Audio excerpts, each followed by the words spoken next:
dari Menteri Hukum. Ini suatu kebanggaan bagi kami selaku pegiat-pegiat event di Tanah Fokus Sirkus Kota Jayapura, yang mana saya selaku owner dari Okto Entertainment yang menggelar kegiatan kuliner yang kita tahu bersama, yaitu Bukit Tinggi Festival, yang kurang lebih sudah kita gulir di Kota Jayapura, Kabupaten Jayapura, yang kurang lebih sudah memasuki tahun ketiga. Ini satu dukungan yang baik sekali dari pemerintah, namun dukungan dari Kementerian Hukum yang terus selalu memotivasi kita dengan memberikan apresiasi lewat sertifikasi hak cipta, tetapi juga kali ini mendapatkan satu penghargaan yang luar biasa dari Menteri Hukum. Ini satu capaian yang kami ikut bangga karena turut serta mendukung pemerintah dalam kegiatan-kegiatan kuliner atau UMKM di tanah Papua. Sehingga hari ini kita diundang secara khusus bersama-sama dengan pegiat-pegiat yang lain untuk menerima penghargaan atau sertifikat sekaligus dari Menteri Hukum. Dengan penerimaan sertifikat ini, apa yang akan dilakukan ke depannya? Mungkin ada inovasi baru yang akan dilakukan oleh teman-teman. Iya, dengan kegiatan hari ini secara khusus apresiasi diberikan kepada kami, ini sekaligus memacu kami untuk terus berkarya dengan kegiatan-kegiatan kuliner yang kita selenggarakan. Ya, memang kita bersama bahwa dari Bukit Tinggi Festival ini banyak sekali lahir para pelaku usaha kuliner yang sekarang juga sudah mandiri dan sudah berkembang di Kota Jayapura dan sudah memiliki outlet-outlet yang secara mandiri bisa melakukan aktivitas ekonominya di luar kegiatan festival.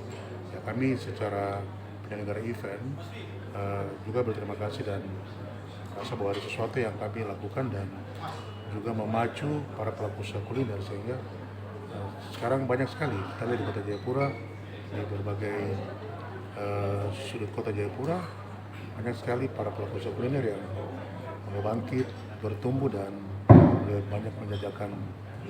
Baik Bapak Ibu, sambil kita snack, kita bisa mulai kegiatan di sore hari ini. Assalamualaikum warahmatullahi wabarakatuh. Tetap semangat mengikuti kegiatan hari ini. Kita masuk di Baik, sesi berikutnya untuk talk show. perlu kami sampaikan bahwa kantor wilayah sangat intens melakukan perlindungan kekayaan intelektual. Itu dimulai Bapak Ambrus Bantu saya, Bapak menjabat mulai dari tahun 2021 sampai 2025. Itu terkait kita mengejar perlindungan kekayaan intelektual. Dan di sore hari ini kita tidak hanya berbicara terkait perlindungan, tetapi bagaimana memberdayakan karya-karya seni, penemuan inventor. Telah hadir di sini Bapak Aurisa sebagai penemu paten di Kota Jayapura, dan Bapak Ibu pelaku UKM, bagaimana setelah dilindungi mau diapakan karya-karya kita ini. Tentunya harus diberdayakan dan memberikan manfaat ekonomi bagi kita semua dan menjadi daya saing daerah khususnya Kota Jayapura. Narasumber yang kedua yaitu Kepala Dinas Tenaga Kerja Koperasi UKM Provinsi Papua. Mohon izin Bapak dan hormat Bapak bisa maju ke depan. Narasumber yang ketiga yaitu Bapak Kurniawan Padma SEMAK CAP CFP CIISA. Mohon maaf Bapak kalau saya salah menyebutkan gelar Bapak. Beliau adalah selaku dosen Fakultas Ekonomi dan Bisnis Universitas Cendrawasih jurusan akuntansi. Baik, untuk mempersingkat waktu, kita beri aplaus yang meriah dulu untuk para narasumber di sore hari ini sebagai penyemangat kita, karena ini waktunya sudah sore. Tentunya Bapak Ibu Yosafat Tesia untuk memaparkan materinya. Untuk waktu 15 menit Bapak, kami persilahkan Bapak. Hai, terima kasih. Shalom. Assalamualaikum warahmatullahi wabarakatuh. Om Swastiastu, Namo Buddhaya. Salam kebajikan, salam sejahtera, dan salam sehat buat kita semua. Tadi saya pikir sudah diperkenalkan. Kebetulan baru ini nggak dihitung ya, yang terus baru 2 bulan. Biasanya panggil kakak, jadi saya panggil dengan kakak Theo semenjak bersama-sama di saya begitu jadi kepala beda. Banyak hal yang sudah kami diskusikan untuk bagaimana bisa menjaga kekayaan hak intelektual khususnya di tengah-tengah masyarakat Papua secara khusus. Jadi untuk saya sendiri di Dinas Tenaga Kerja, Koperasi, UKM, dan Transmigrasi, kebetulan pembentukan struktur baru pertanggal 13 Januari Perda nomor 1 2026 kami tambah 1. Jadi yang dulunya cuma tenaga kerja, koperasi, dan UKM sekarang menjadi transmigrasi. Jadi secara keseluruhan untuk OPD di Provinsi Papua sebanyak 35, kami yang ada 4 urusan dengan kementerian. Jadi ada 4, kami langsung di bawah 4 kementerian. Jadi memang agak sedikit panjang dan banyak. Oke, slide saya mungkin tidak terlalu banyak. Yang jelas untuk sesuai dengan mandat yang dikasih oleh pemerintah terhadap kami tentang pelaksanaan PP 7 tahun 2021 tentang UKM sendiri. Saya lebih banyak di hari ini berbicara tentang UKM. Ada 10 mandat yang diberikan kepada kami di UKM. Iya. Jadi yang terpenting hari ini sebenarnya pada saat kita berbicara tentang UKM, kita bicara tentang produksi daripada UKM. Banyak UKM di sektor-sektor yang ada di seluruh OPD. Misalnya teman-teman petani yang punya UKM sendiri ada, terus kemudian teman-teman kehutanan punya sendiri ada, terus teman-teman di sektor-sektor yang lain memiliki seluruh UKM. Dan setelah saya masuk, saya melihat ada hal yang sedikit kita kerja di rupanya parsial. Kita kerja di bagian UKM untuk bagaimana mengembangkan produk UKM, tetapi kita tidak bersinergi sama teman-teman dari sektor yang lain. Nah, setelah saya melihat, pada saat kita bicara tentang pengembangan UKM, kita lihat bagaimana tentang bisnis prosesnya, bagaimana inkubator bisnisnya. Oh, ternyata bukan kami sendiri di UKM yang harus berbicara seperti itu. Langsung ke slide berikutnya saja. Oke, di sini. Setelah saya berpikir, saya lihat lagi, kita produksi, kita punya rumah produksi, kita punya inkubator bisnis, tetapi ketersediaan bahan baku. Akhirnya yang tadi merek-merek dagang dari teman-teman adik-adik mereka, kalau tidak ada ketersediaan bahan baku, bagaimana cara mengemas dengan baik? Semua barang yang kita buat akhirnya jadi stuck. Tidak ada keberlanjutannya. Sehingga yang diperlukan hari ini adalah kita kerja sama-sama. Bukan bekerja sama, tapi kita kerja sama-sama. Kalau kerja sama bisa dari mana? Setiap saat kita kerja sama-sama, apa yang tadi saya bilang, mulai dari bagaimana kita memproduksi, UKM tersedia untuk memproduksi seluruh hasil produksi mereka. Lalu bagaimana bisnis dari sisi bisnis proses yang dibuat oleh teman-teman dari teman-teman Perindah mengenai rumah produksi sampai ke ketersediaan bahan baku. Itu yang paling penting. Nah, setelah kita bicara paling penting, apa yang menjadi potensi kita sebenarnya hari ini di Papua yang tadi sudah disampaikan oleh Kakak Theo di laporannya, kita punya produksi cukup banyak dari potensi-potensi lokal. Selain yang lokalisme yang lain seperti musik, tari-tarian, tapi kalau saya bisa bicara tentang UKM, yang paling spesifik dari yang ada di kita tanpa kita mencontoh dari orang lain tentang pengembangan UKM. Kebetulan dalam beberapa hari ini, mulai dari hari Sabtu, kalau lihat di antara news yang diberitakan di media, saya berbicara tentang sagu, tentang kita bekerja bersama-sama. Terus kemudian hari ini keluar lagi sudah ada permintaan untuk 3 negara. Ini sagu sudah di depan mata ini. Kita punya potensi sagu ternyata dari hasil laporan dengan teman-teman dari Dinas Perkebunan, Pertanian, Perkebunan dan Peternakan. Itu sagu itu memiliki potensi luar biasa, ada 13.000 ton. Ada 13.000 ton. Pengusaha sagu semua sudah ada. Yang dengan varian-varian rasa dan segala macam sudah ada semua. Tetapi yang kita kelola hari dari 13.000 ton hanya berapa? Hanya 10 ton per tahun. Hanya 10 ton per tahun. Kan sayang sebenarnya kalau kita berbicara itu. Nah, dari beberapa UKMK yang ada, hanya beberapa saja yang memiliki keunggulan dan sudah memiliki brand yang bisa dijual. Kebetulan hari ini pola hidup masyarakat di Indonesia dan di seluruh dunia bagaimana mengkonsumsi hal-hal yang sifatnya rendah gula. Kita punya. Kita tidak sih main. Potensi kan kita punya, potensi kakao kita punya, potensi kopi. Kopi sudah jalan, sagu ini belum jalan sampai hari ini. Kan dari ini buat teman-teman pelaku usaha, terus kemudian teman-teman perguruan tinggi yang hadir. Kita lihat potensi lokal yang tidak Tuhan kasih buat kita. Hari ini saya mau bilang, sagu itu pulau ini ada, sagu itu ada. Kita tebang satu, muncul 12 tumbang sagu, tunas baru. Kenapa tidak kita manfaatkan yang itu? Kita baru manfaatkan spot-spot kecil-kecil. Kita tidak. Nah, hari ini tadi saya sampaikan sama Pak Kakak, Kakak, tolong buatkan saya tentang tolong intelektual untuk sagu itu sendiri. Jadi bicara sagu hari ini, seluruh orang yang datang ke Papua, dia punya oleh-oleh yang khusus. Datang sagu, datang. Kita belum punya ciri khas apa? Abon gulung. Abon gulung dari mana? Bukan dari kita. Yang ciri khas Papua. Kita hutan sagu terbesar di dunia, tapi tidak pernah kita manfaatkan.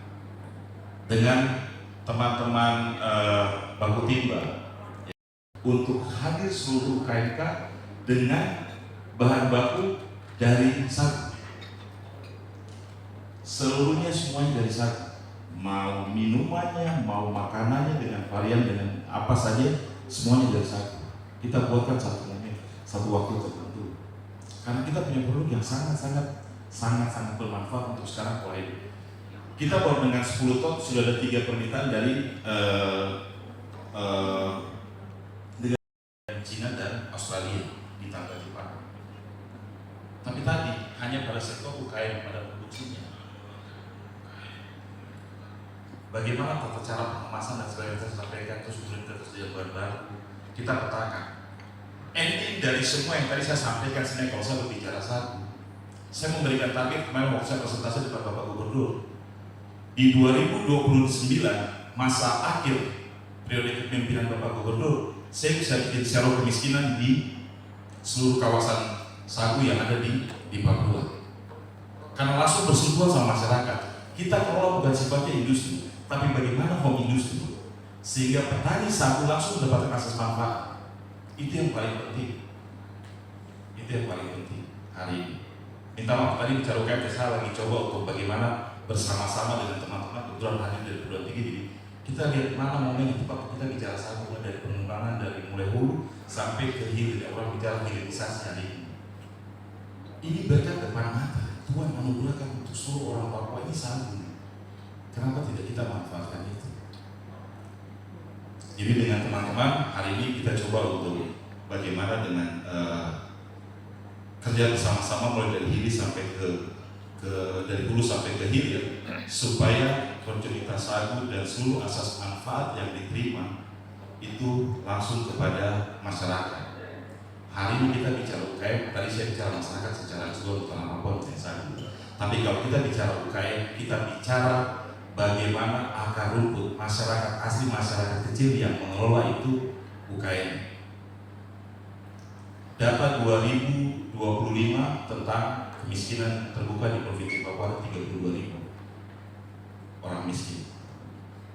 Kita di dalam tenaga kerja, kita bicara tentang peningkatan produktivitas tenaga kerja. Kita melatih masyarakat untuk bagaimana mereka bisa mendapatkan melatih mereka untuk keterampilan mereka. Yang pertanyaan saya, berapa banyak lapangan usaha yang ada di Papua? Perbankan dari 50 yang kita latih, yang diterima berapa? 2-3 orang. Sektor swasta lain, BUMN yang lain, yang diterima 2-5 orang dari 100 yang dilatih. Yang terpenting hari ini bagaimana menciptakan UKMK dengan menumbuh kembangkan wirausaha baru dengan seluruh produk-produk yang tadi disampaikan, seluruh keunggulan-keunggulan yang dibuat sendiri dilindungi. Itu yang paling terpenting hari ini. Kita lupa hal itu. Yang tadi saya bilang, lapangan kerja. Kemarin dengan teman-teman kebetulan kita dengan teman-teman Sesagu yang paling mudah saja hari ini. Banyak sekali kalau kita latih untuk konten kreator saja, melatih mereka untuk bagaimana mereka mengambil gambar dari HP yang bagus saja. 5-10 kutikan anak-anak dapat 5.000 view, banyak sekali yang bagus. X daily misalnya, bagaimana kita lihat sunset dan sunrise kan nanti tonton dia, view terlalu banyak untuk kita latih. Semuanya apa? Yang tadi saya bilang, menciptakan wirausaha baru saja. Ini sekarang yang paling susah. Tetapi tadi saya senang lihat anak-anak muda sekarang begitu kreatif, sehingga hasil produk mereka, saya tidak tahu itu produk makanan semua, kalau saya dengar sepintas itu. Iya kan, produk makanan semua. Dan tadi saya bilang, produk makanan semua, bahan bakunya adik-adik ambil dari mana? Kita ambil dari mana? Jadi makanya kita tidak bisa bekerja sendiri. Kita kerja secara sama-sama sehingga apa yang tadi dari hulu sampai ke hilir semuanya tersedia. Nah, setelah semua tersedia, menyangkut topik hari ini, kami pemerintah Provinsi Papua dengan melalui Dinas Tenaga Kerja, saya tanyakan kepada teman-teman setiap harinya untuk kita bisa melindungi hak kekayaan Papua itu setiap tahunnya ada dana yang bisa kita siapkan. Nah, sayangnya tahun ini kalau kita bicara dana, saya lupa pada saat saya menjabat jadi kepala Bapeda, saya hanya kasih teman-teman di dinas saya hari ini hanya 1%. Arti 1% itu apa? Block grant dari ORSUS.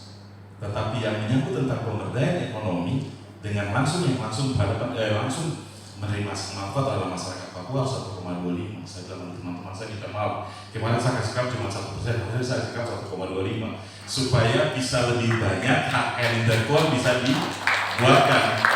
Jadi saya jadi sama teman-teman karena kebetulan masih dipercayakan untuk ORSUS, saya bilang 125 saya tambah hampir seluruh sifat untuk perubahan saya kasih buat saya di dinas supaya apa? Yang tadi mulai kita berbicara tentang hulu sampai hilir semua stakeholder harus terlibat sehingga asal manfaat yang bisa diterima adalah masyarakat secara langsung. Itu yang kita pikirkan.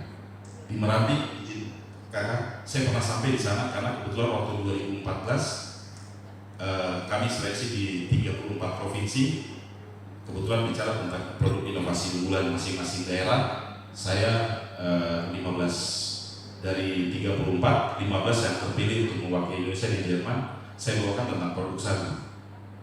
Tandem terakhir dengan teman-teman dari Rio, saya bilang sama ini bahwa kalau Rio, kalau kita bicara sagu kita bicara industri, kita bicara perusahaan, maka asas manfaat yang diterima adalah swasta.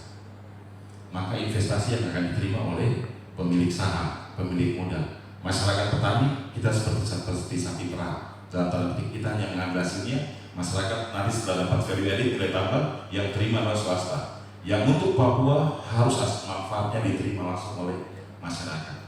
Banyak hal yang pengen kami kembangkan untuk bagaimana bisa produk-produk yang potensi lokal yang sudah tersedia. Contoh-contoh dari luar lagi sudah, yang ada di depan mata, yang bisa kita kembangkan, itu yang kita kembangkan. Kami dari sisi pemerintah untuk melindungi kekayaan intelektual untuk seluruh produk-produk yang bisa dibuatkan, yang betul-betul tidak pernah ada, yang betul-betul hanya diciptakan oleh teman-teman atau saudara-saudara yang kita di Papua. Maka saya atas nama pemerintah Provinsi Papua akan tetap mendukung dan memberikan bantuan karena bukan kewenangan kami. Jadi kewenangan kami cuma bisa memberikan hibah bantuan sehingga seluruh kekayaan intelektual yang dibuat oleh seluruh masyarakat Papua itu bisa didapat.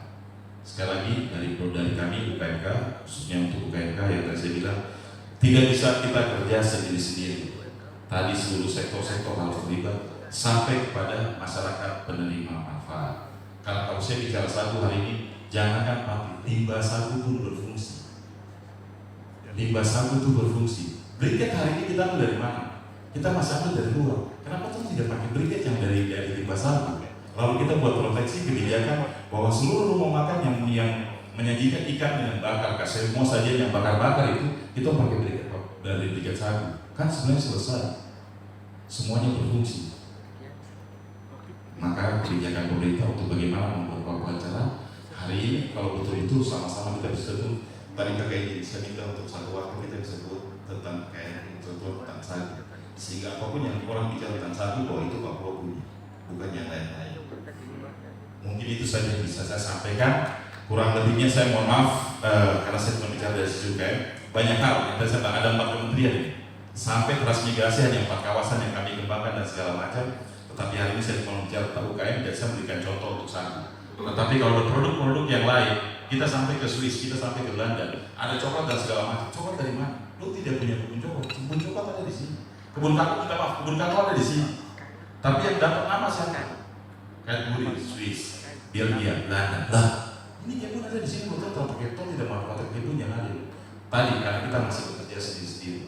Jadi mari hari ini dengan pimpinan era baru oleh Bapak Gubernur, karena baru pertama kalinya sejak pemisahan Gubernur terpilih untuk kita bawa Papua kepada Papua yang era baru dengan kita kerja sama-sama, bukan kerja sama-sama, supaya semua orang bisa bekerja dan menikmati apa yang menjadi keuntungan daripada potensi lokal yang ada di Papua. Saya tidak bilang Papua tidak baik-baik saja, karena ternyata adik-adik ini baik-baik, teman-teman saudara-saudara semua baik-baik saja, karena tadi memiliki kekuatan dan kekayaan itulah yang luar biasa. Maka kita pada posisi optimis untuk tetap bahwa Papua ke depan menjadi Papua yang lebih sejahtera lagi dari yang hari ini. Demikian sedikit apa yang saya sampaikan. Saya tidak, tapi ini saja yang saya mengantarkan buat kita semua sehingga betul-betul bisa menjadi Papua yang baru, Papua yang memiliki potensi dari kekayaan alam dan kearifan lokal yang kita punya sendiri. Terima kasih, saya kembalikan pada moderator. Baik, terima kasih Pak Menteri, tidak ada yang pada beliau. Terima kasih Pak, materinya singkat, padat, dan banyak yang perlu diulas nih Bapak. Mungkin terkait program-program dari Dinas Koperasi, apakah sudah menyangkut ke masyarakat. Nanti tahan dulu Bapak Ibu, tahan dulu. Dan kita masih ada 2 narasumber lagi. Untuk yang kedua, yaitu narasumber Bapak Kurniawan Fatma, kami persilakan Pak. Mungkin 15 menit cukup tidak Pak? Karena ini penting, kan sebagai bisnis, pengembangan, promosi, mungkin lebih lama, mungkin 20 sampai 30 menit. Kami persilakan Pak. Oh 15, siap. Baik, 15 menit Pak. Hampir sebagian besar mereka memang sudah memiliki legalitas hukum. Salah satunya adalah hak merek dagang. Kenapa kemudian Bapak Ibu melihat mereka masih mahasiswa lalu kemudian punya hak merek dagang? Di Uncen, kebetulan saya ketua kewirausahaan seluruh fakultas. Kami punya bantuan itu 9 juta per tim. Salah satu output yang wajib bagi mereka itu adalah dari proses usaha yang telah mereka lulus dari jurusan akuntansi lewat jalur akselerasi dengan hak merek dagang atau hak kekayaan intelektual. Kemarin yang Pak kami bilang itu mereka lulus lewat jalur akselerasi Pak, bukan jalur skripsi. Karena menurut kami itu akan lebih punya impact factor di masyarakat dibandingkan dengan skripsi. Sekali lagi ini pandangan subjektif dari saya. Terkadang skripsi kemudian setelah ditapur terus dia akan tinggal di perpustakaan saja. Walaupun biasa kan ada bab manfaat bagi mitra gitu ya. Puji Tuhan kalau misalnya mitra baca gitu ya. Kami kan terkadang tidak baca. Ini sedikit sarkastik tapi saya pikir itu reflektif. Lanjut. Bapak Ibu, saya kemudian diminta sharing terkait dengan meriam bisnis. Secara teori ada konsep yang kemudian bisa dikatakan bisnis model kanvas. Tetapi kalau kami turun ke kampung, kami membuat yang namanya, boleh lanjut Pak? Waktu saya cuma masuk. Kami membuat yang kemudian namanya noken. Noken ini sebenarnya terinspirasi dari bisnis model kanvas, tetapi unsur-unsurnya lebih kontekstual. NOKEN ini singkatan dari nilai utama organisasi kolaborasi keberpihakan ekonomi usaha dan navigasi pasar. Secara umum sebenarnya tools ini pada saat kami turun melakukan edukasi, sosialisasi apapun itu tidak beda dengan bisnis model kanvas. Yang membuatnya beda hanya satu, yaitu diksi keberpihakan. Jadi keberpihakan itu maksudnya adalah seluruh bisnis yang dijalankan, kira-kira kalau misalnya kita berbicara keberpihakan terhadap masyarakat lokal ataukah alam sekitar, itu seperti apa? Makanya salah satu output yang kemudian ada di sini tidak boleh hanya diberi formalitas untuk mengukur kinerja keuangan, tetapi pelan-pelan kemudian kita stimulus kinerja sosial dan kinerja lingkungan juga penting. Bapak Ibu sekalian, ini yang kemudian mungkin saya sedikit bagikan. Lanjut. Nah, tidak hanya singkatan sebenarnya, tetapi NOKEN ini secara falsafah karena kemudian erat kaitannya dengan kita kemudian menginisiasinya. Lanjut. Secara garis besar, waktu saya tanya mama, gitu ya, kalau yang NOKEN saya pakai ini dari Asmat, gitu ya. Tapi kemudian mereka mengatakan NOKEN secara garis besar itu ada 5 bagian. Yang pertama adalah tali. Itu kami asumsikan atau metaforakan sebagai nilai utama. Jadi menurut saya, produk yang baik adalah produk yang memiliki nilai tambah. Salah satu nilai tambah dari produk dari Uncen adalah seluruhnya berasal dari pangan lokal asli Papua. Kemarin itu ada yang paling ekstrim. Ekstrim itu adalah burger ulat sagu. Burger ulat sagu itu juara 2 super di tahun pertama. Yang kemarin, mohon maaf ini di hotel Grand Abe, pada saat itu kami display produk pizza berbahan dasar sagu. Di saat itu kokinya taste, lalu kemudian dia bilang saya mau bekerja sama dengan nilai tambah berikut. Bapak Ibu, saya kalau berbicara begini saya kemudian agak sedikit percaya diri karena secara legalitas seluruh dampingan kewirausahaan kami setelah bekerja sama dengan Akanbil itu sudah punya legalitas usaha. Itu bagian dari nilai tambah dan nilai utama. Kenapa? Karena kemudian lebih mudah untuk di branding. Jadi asumsinya adalah semakin kuat tali NOKEN, maka dia akan semakin kuat untuk organisasi ini. Kami asumsikan bahwa bisnis yang baik itu harus terdiri dari struktur yang kemudian job desk-nya dibaik, sehingga kemudian ini saya selalu berkaca dari apa yang kemudian telah kami lakukan. Mereka kemudian biasanya akan membagi peran seperti itu, walaupun di dalamnya ada bendahara rasa ketua, gitu ya. Ada juga ketua rasa bendahara, terkadang begitu. Tapi intinya adalah terkadang yang tadi Pak Kadis sampaikan. Jadi dalam bisnis yang kemudian kami coba bangun Pak Kadis dan Pak Kambil, tidak ada orang yang kemudian menjadi superhero sendiri, tetapi mereka dengan kapasitas kelebihan masing-masing berusaha untuk berbagi. Yang berikut kolaborasi.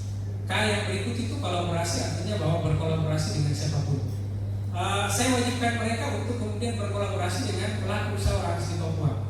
Terkadang mereka juga agak sedikit ribet karena di grup itu saya kemudian wajibkan mereka untuk mendokumentasikan seluruh aktivitas mereka termasuk pada saat turun ke kebun. Jadi terkadang otoriter begitu, terkadang mereka senyum di sini tapi di belakang dia bilang mungkin ini mudah-mudahan semester depan tidak dapat beliau. Tapi itulah sebenarnya saya punya maksud baik agar kemudian mereka betul-betul merasa menjadi mahasiswa. Kan Bapak Ibu, saya selalu membagi kategori mahasiswa itu 3. Ada mahasiswa, ada mahasiswa, ada mahasiswa. Ini beda-beda tipis, tapi terkadang di Uncen ada seperti itu. Yang berikut keberpihakan. Nah, keberpihakan ini maksudnya adalah seluruh produk yang kami jalankan itu sebisa mungkin berasal dari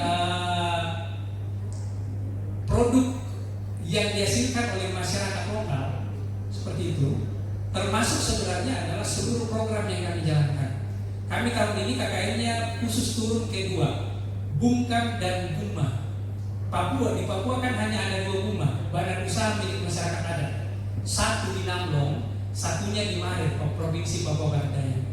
Kami kemarin di Mara itu lewat mata kuliah digital teknologi accounting sudah buat aplikasi yang digunakan oleh mereka, di mana laporan keuangannya mereka harus menunjukkan kinerja sosial dan kinerja lingkungan. Mereka punya nama itu laporan laba rugi ekologis dan neraca ekologis. Jadi itu yang kami maksud keberpihakan. Nah, ini yang kemudian mungkin kami sampaikan, kenapa kemudian kami inisiasi ini. Yang berikut ekonomi usaha ini berkaitan dengan cost and revenue, beban dan juga pendapatan. Yang berikut navigasi pasar, ini berkaitan dengan cara mereka memasarkan dan juga target-target pasar. Ini hal yang kemudian coba kami inisiasi pada saat kemudian turun ke kampung. Lanjut. Izin Pak, kurang 3 menit. Ini lanjut saja Pak. Ini penjelasannya yang tadi saya sudah sampaikan. Boleh lanjut lagi. Ini sepertinya slide terakhir. Slide terakhir. Nah, ini mungkin saya tutup dengan pantun seperti itu. Karena kita ini di Papua, cakep itu terkadang lebih di luar. Yang pertama Bapak Ibu kita bilang sio gitu ya. Yang kedua saya mau. Yang ketiga iyo kan. Yang keempat barang apa sih? Mohon izin ya, kan masih 3 menit. 1, 2, 3. Ke pasar lihat buah merah. Warnanya cantik bikin terpana. Usaha maju bukan perkara mudah. Tapi kalau ada legalitas usaha pasti bisa. Yang kedua ya, sore-sore makan sagu bakar sambil dengan tifa berdentang. Di Papua anak mudanya pintar-pintar, bikin usaha sudah punya hak merek dagang. Terima kasih. Baik, terima kasih Pak Kurnia Fatma. Panggilannya apa nih Pak? Fatma atau Kurnia? Oh, Kurnia. Baik Pak Kurnia. Sungguh menarik sebenarnya penyampaian materi dari Pak Kurnia tadi dari segi bisnis. Sebenarnya saya juga mau tanya juga, tapi banyak kesempatan ke peserta. Ini tahan dulu, masih ada materi yang ketiga dan akan disampaikan oleh Bapak Antonius Matus Ayo Bapak untuk waktu kami.